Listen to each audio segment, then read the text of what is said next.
Bonjour. La Cour des comptes publie aujourd'hui son rapport annuel, lequel rend compte des principales activités menées par la Cour en 2023. Je vous propose donc de vous en présenter un petit aperçu dans cette vidéo.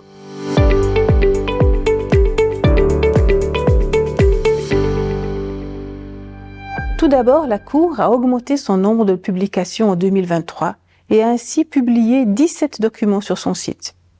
Je tiens à souligner le succès du premier audit de performance transfrontalier mené conjointement avec la Cour des comptes vaudoise et la Chambre régionale des comptes Auvergne-Rhône-Alpes. Cet audit a porté sur les mesures d'accompagnement du Léman Express, lesquelles doivent être déployées de sorte à favoriser le report modal. Ce premier audit régional est une étape importante dans le développement des coopérations entre les trois instances de contrôle. Parmi les autres publications, il faut relever que 5 concernent des sollicitations du Conseil d'État.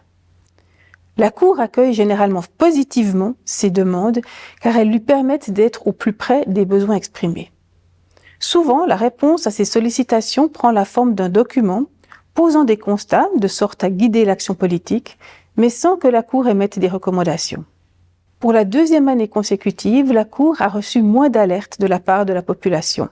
Elle passe ainsi de 173 en 2022 à 151 en 2023.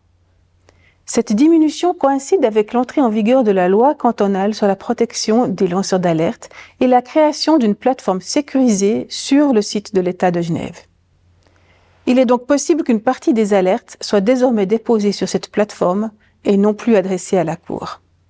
Le rapport annuel, et en particulier son tome 2, fait également le point sur la mise en œuvre des recommandations émises par la Cour. En 2023, 45 publications ont fait l'objet d'un suivi.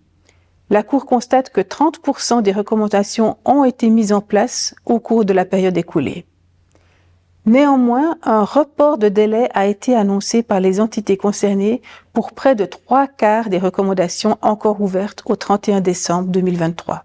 Ce cumul de retard dans la concrétisation des recommandations est préoccupant et la Cour devra porter une attention particulière à ces situations. Pour obtenir plus d'informations sur notre activité ou sur la mise en œuvre des recommandations émises par la Cour, je vous invite à aller consulter les 2 tomes de notre rapport annuel sur notre site Internet.